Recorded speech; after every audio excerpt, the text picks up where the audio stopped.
Guys, स्वागत है आपका आज के इस वीडियो लेक्चर में। और आज की स्टोरी का हमारा टॉपिक है pain of the mother.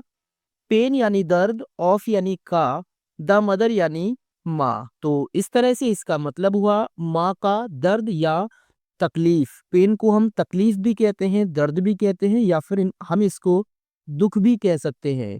Pen एक नाउन पार्ट्स ऑफ स्पीच है और ऑफ एक प्रेपोजिशन है। और प्रेपोजिशन का काम होता है किसी नाउन या प्रोनाउन के पहले आकर उसका रिलेशन दूसरे नाउन या प्रोनाउन से दिखाना। और जो मदर है वो आपका एक नाउन पार्ट्स ऑफ स्पीच है। तो इस तरह से मदर आपका कॉमन नाउन है और पेन आपका एब्स्ट्रैक्ट नाउन है। तो इसके बारे में हम इस स्टोरी के थ्रू जानेंगे और इम्प्रूव करेंगे अपने इंग्लिश रीडिंग स्किल्स और इंग्लिश ग्रामर के कॉन्सेप्ट्स को। तो इसके साथ ही गाइस वीडियो को लाइक कर दीजिए, चैनल पर नए हैं तो सब्सक्राइब भी कर दीजिए। और आज जो स्टोरी हम रीड करने वाले हैं बहुत ही इंटरेस्टिंग स्टोरी है और इस स्टोरी से आपको काफ़ी कुछ सीखने को मिलेगा। काफ़ी अच्छी वोकेबुलरी भी इसमें आपको देखने को मिलेगी जो आपको नोट डाउन भी कर सकते हैं ताकि आप उसको बाद में रिवाइज कर सकें।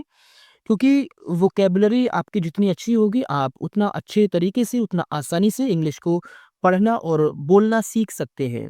और आज की स्टोरी को मैं बिल्कुल बेसिक लेवल से एक एक शब्द का हिंदी ट्रांसलेशन करते हुए आपको इंग्लिश पढ़ना सिखाऊंगा।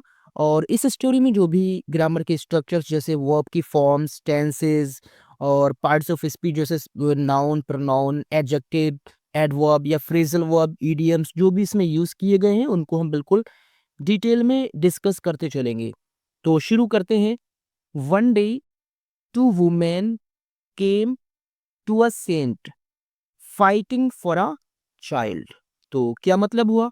वन डे यानी एक दिन, टू वुमेन दो औरतें। यहाँ एम के बाद ई का यूज किया गया है तो इसीलिए वुमेन यहाँ पर प्लूरल है। टू वुमेन यानी दो औरतें और केम यानी आई।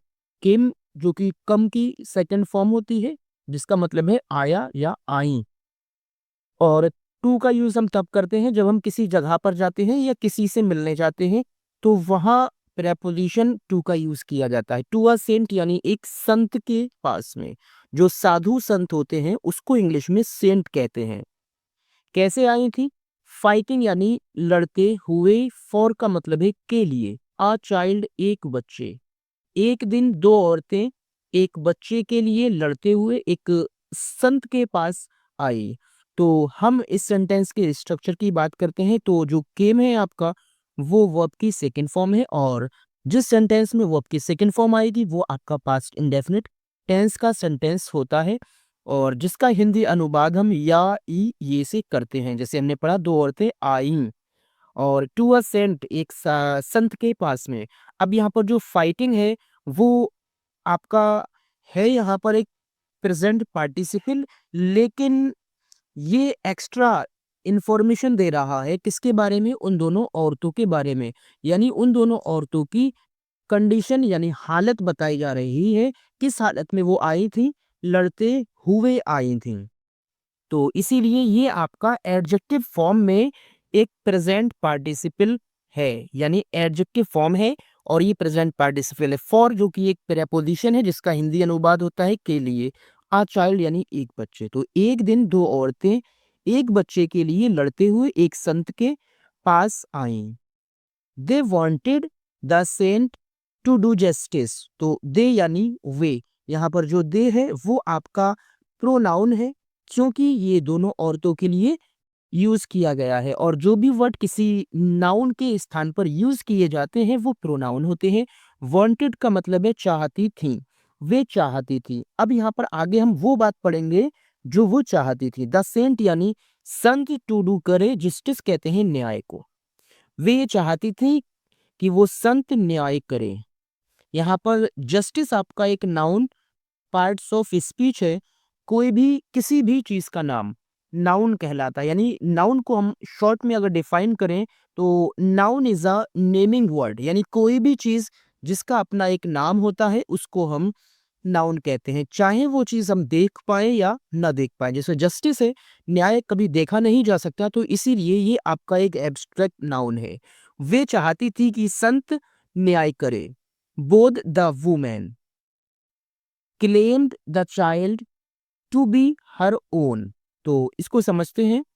बोथ द वुमेन का मतलब है दोनों औरतें। जो दोनों औरतें उस संत के पास आई थी, तो उन दोनों औरतों की बात हो रही है।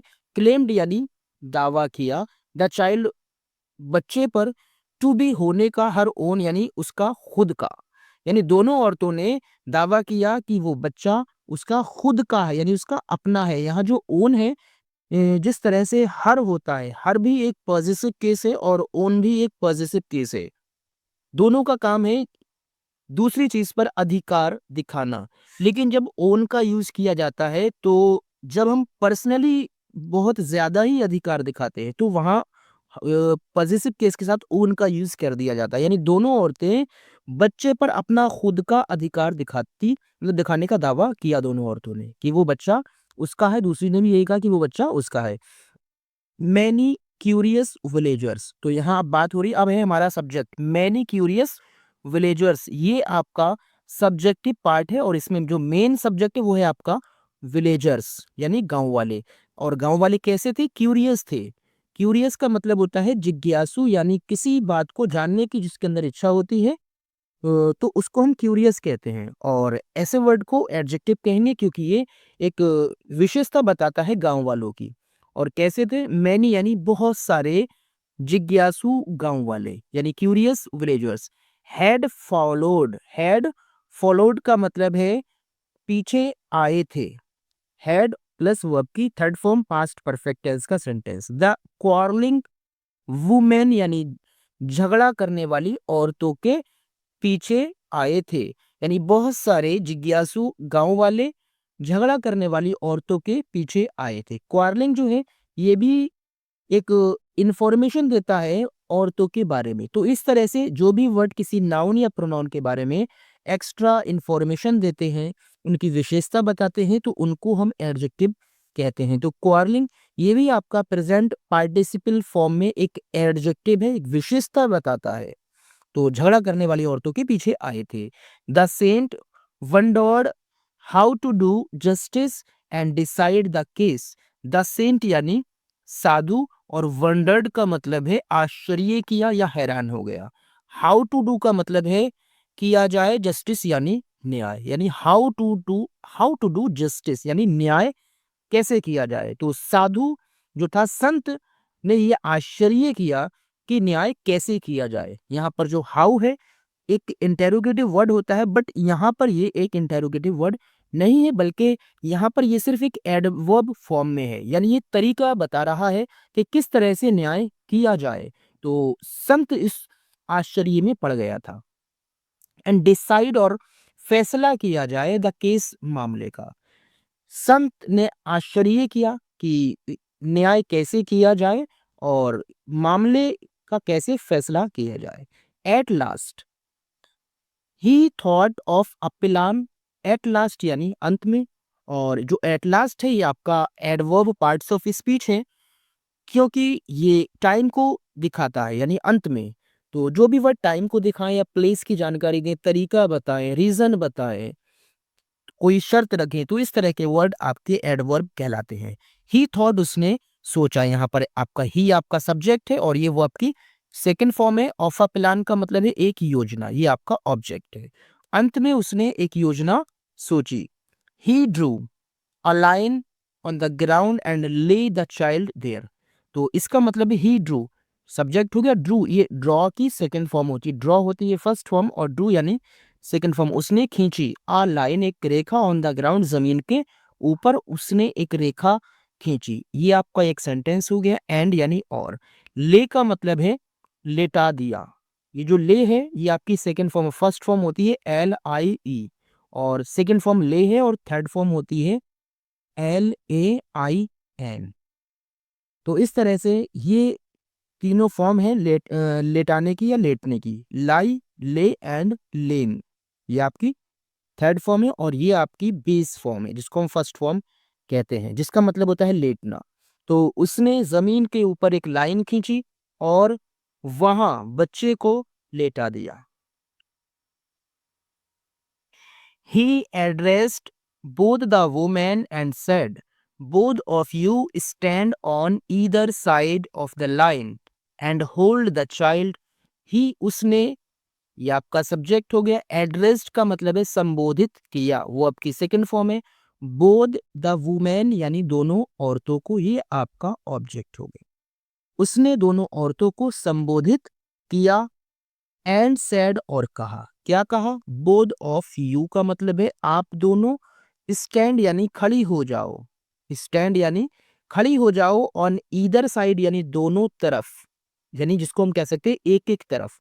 दो औरतें हैं, एक तरफ एक खड़ी हो जाओ और एक तरफ एक खड़ी हो जाओ, यानी एक एक तरफ दोनों खड़ी हो जाओ। ऑफ द लाइन, लाइन के यानी दोनों साइड से, एक एक साइड से आप दोनों खड़ी हो जाइए। एंड होल्ड और पकड़ लो द चाइल्ड, बच्चे को। तो उसने दोनों औरतों को संबोधित किया और कहा आप दोनों लाइन के दोनों साइड में खड़ी हो जाओ और बच्चे को होल्ड करो यानी पकड़ लो। होल्ड मीन्स होता है पकड़ना। Whoever pulls the child towards herself is the real mother. Whoever का मतलब है जो भी। Who means होता है कौन, और यहाँ पर जो whoever है इसका मतलब है जो भी, और एक सब्जेक्ट का काम करता है यहाँ पर। यहाँ ये एक इंटेरोगेटिव नहीं, इंटेरोगेटिव वर्ड नहीं है, बल्कि ये एक सब्जेक्ट की जगह यूज किया गया। Whoever यानी जो भी। पुल्स का मतलब है खींच लेगा या खींच लेता है। द चाइल्ड बच्चे को। टूवर्ड्स यानी तरफ। हर सेल्फ यानी अपने। इज यानी है। द रियल मदर यानी असली माँ। जो भी बच्चे को अपनी तरफ खींच लेती है वो उस बच्चे की असली माँ है। तो हुएवर किस चीज का काम कर रहा है? एक प्रोनाउन का काम कर रहा है, यानी दोनों में से किसी एक की बात हो रही है। पुल्स जो है ये वर्ब की फर्स्ट फॉर्म के साथ एस लगा है, जिसको हम वर्ब की फिफ्थ फॉर्म कहते हैं, जो कि प्रेजेंट इंडेफिनिट के अफर्मेटिव सेंटेंसेस में ही यूज की जाती है। जिसका हिंदी अनुवाद करते हैं तो ता है, ती है, ते है से किया जाता है। द चाइल्ड टू वर्ड्स जो है ना, ये इसका मतलब होता है तरफ। ये डायरेक्शन को दिखाता है, यानी किसी चीज की तरफ की जब बात होती है तो वहां टू वर्ड्स का यूज किया जाता है। हर सेल्फ जो है वो है आपका एक रिफ्लेक्सिव प्रोनाउन, जो कि लेडीज के लिए बोला जाता है, यानी शी के लिए बोला जाता है। रियल यानी एक आपका एडजेक्टिव फॉर्म है, यानी असली, और ये आपका नाउन है, असली माँ। One women held the feet of the child and the other caught it by its hand. One women यानी एक औरत ने, सब्जेक्ट हो गया आपका ये, एक औरत ने। हेल्ड यानी पकड़ लिया, ये जो अभी आपने होल्ड पढ़ा था ऊपर, ये आपकी वेस फॉर्म थी, और यहाँ है हेल्ड जो कि सेकंड फॉर्म है। पकड़ लिया the feet of the child यानी बच्चे के पैर। फुट होती है, फुट जो है वो सिंगुलर होता है और फीट प्लूरल होता है। तो इस तरह सब्जेक्ट, वर्ब और ऑब्जेक्ट।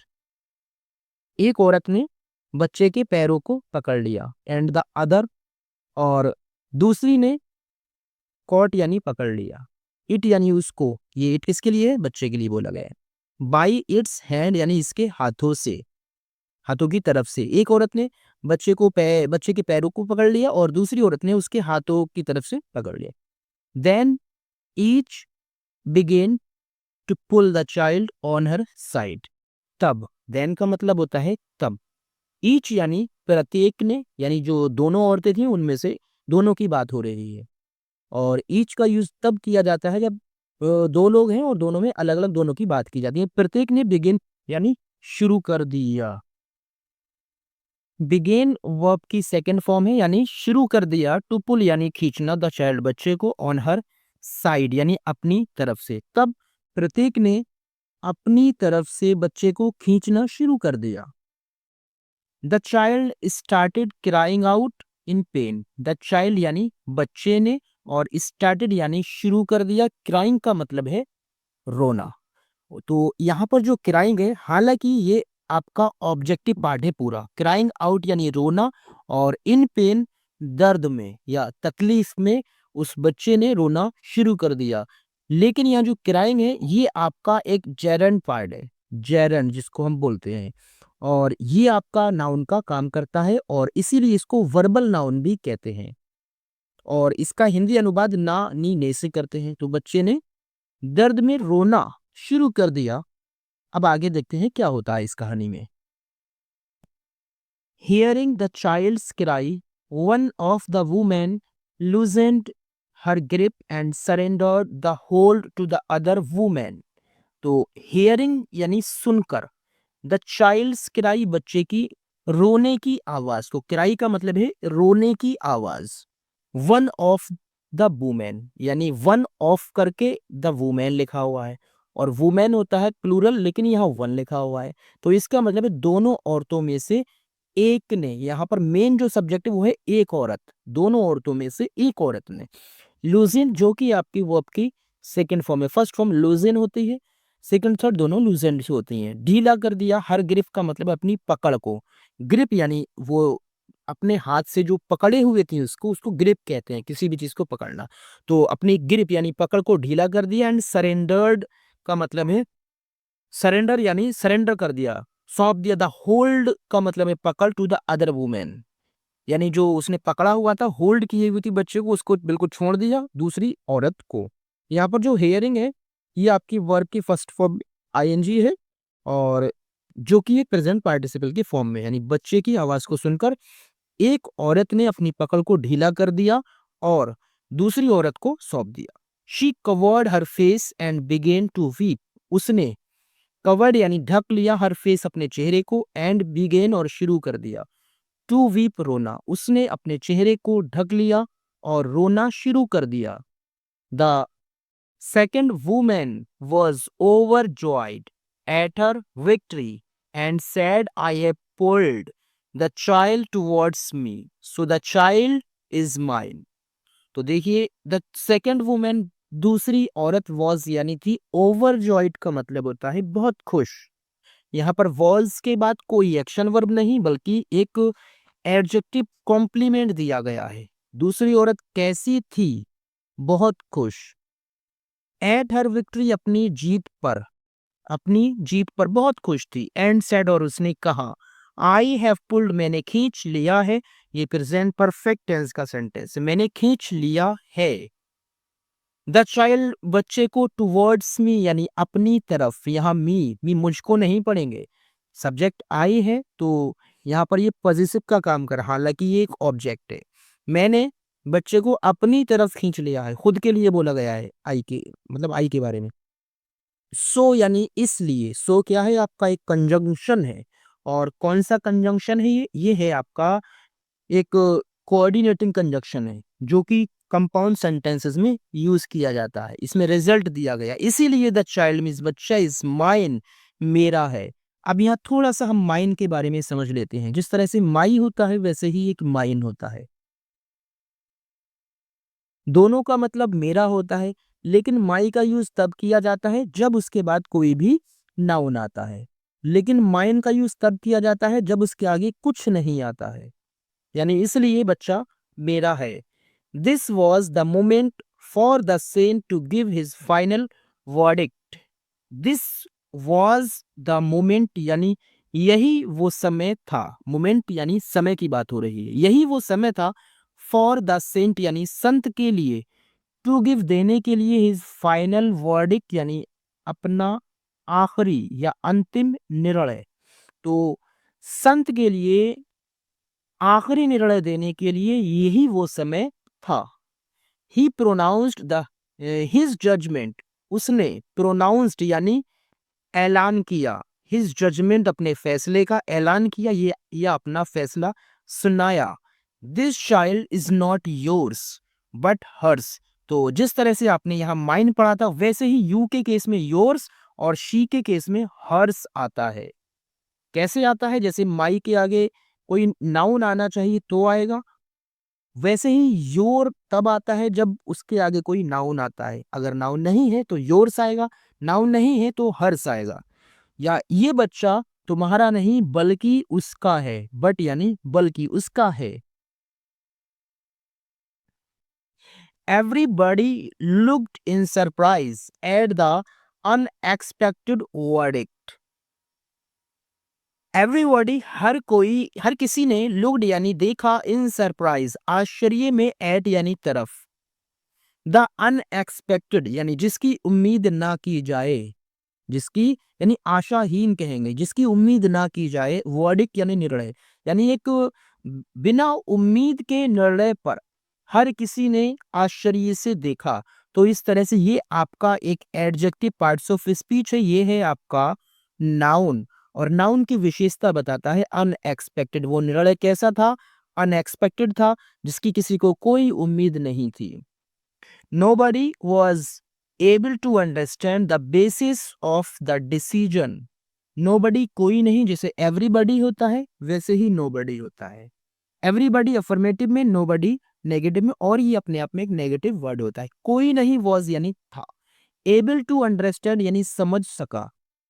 कैन के जिस तरह से कैन का यूज किया जाता है, तो उसी सेंस में एबल टू वर्ब की फर्स्ट फॉर्म आती है। एबल टू अंडरस्टैंड यानी समझ सका। तो कोई नहीं समझ सका था। द बेसिस का मतलब है आधार। आधार यानी जिस बेस पर डिसीजन दिया गया, ऑफ द डिसीजन फैसले का आधार कोई भी नहीं समझ सका था कि ये फैसला किस बेसिस पर किया गया था। हर इंसान उसके फैसले से कंफ्यूज था। The saint explained, the woman who let the child go, who let the child go is the real mother. The saint explained, संत ने explain किया, बताया। The woman वो औरत हु यानी जिसने, यहाँ जो हु है relative pronoun है, और relative pronoun हमेशा अपने antecedent के बाद आता है। जिसके लिए वो बोला जाता है just उसके ही बाद यूज किया जाता है। वो औरत जिसने लेट गो का मतलब है जाने दिया। लेट के साथ गो का मीनिंग पढ़ेंगे। लेट गो यानी जाने दिया द चाइल्ड बच्चे को। तो जो चाइल्ड है यहाँ पर ये आपका ऑब्जेक्ट है, और लेट गो वर्ब की फॉर्म है। तो वो औरत जिसने बच्चे को जाने दिया इज है द रियल मदर, असली माँ। She could not bear to see her child in pain. वो कुड नॉट बियर सहन नहीं कर सकी। कुड जो कैन की पास्ट फॉर्म होती है, मॉडल वर्ब है। यूज इसका एबिलिटी के लिए किया जाता है, परमिशन देने के लिए भी किया जाता है। कुड नॉट बियर सहन नहीं कर सकी। बियर मीन्स भालू भी होता है, लेकिन बियर मीन्स बर्दाश्त करना या सहन करना भी होता है। टू सी देखकर हर चाइल्ड अपने बच्चे को, इन पेन का मतलब है दर्द में या तकलीफ में, अपने बच्चे को देखकर वो सहन नहीं कर सकी।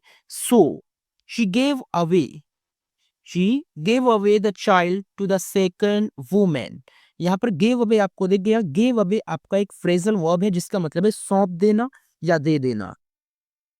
इसलिए शी उसने गेव अवे सौंप दिया, वर्ब की सेकंड फॉर्म है, और एक फ्रेजल वर्ब भी है। इसको आप नोट डाउन भी कर सकते हैं। एक होता है गिव अप।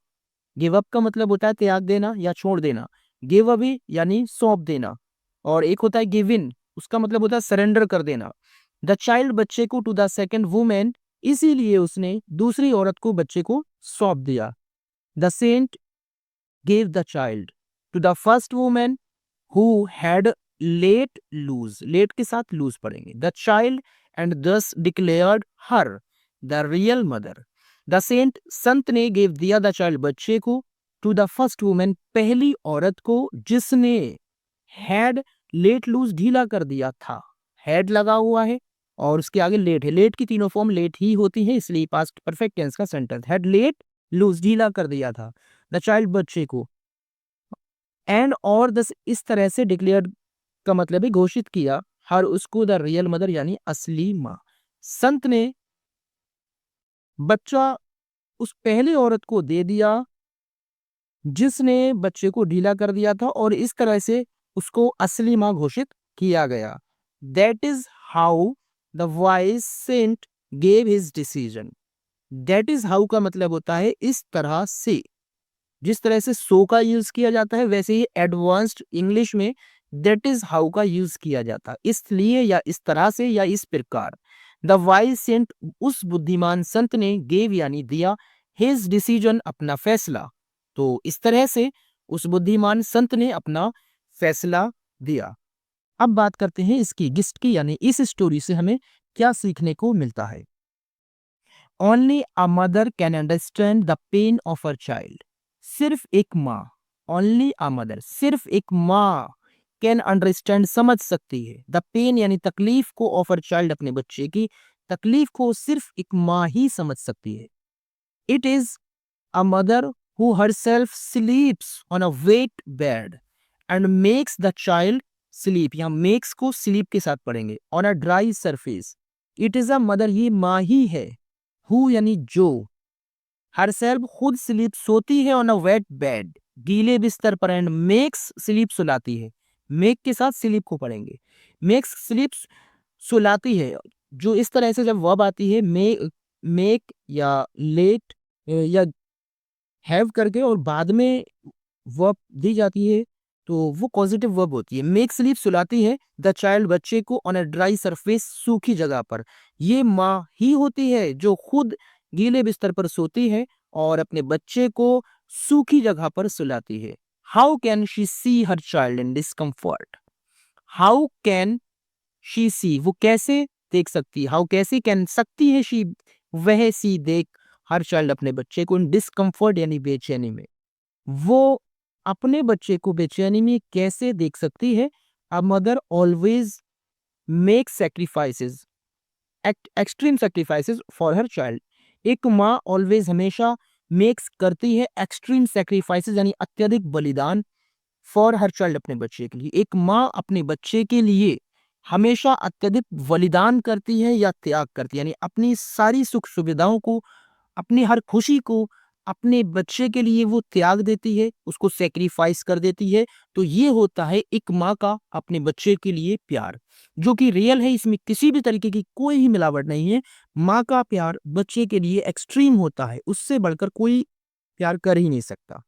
तो गाइस, वीडियो अच्छी लगी हो, लाइक शेयर और कमेंट ज़रूर कीजिए, ताकि मैं और बेहतर से बेहतर वीडियो बना सकूं। और नोटिफिकेशन को ऑन करना बिल्कुल ना भूलिए, ताकि समय पर आपको हर एक वीडियो का नोटिफिकेशन मिलता रहे। Thank you for watching the video.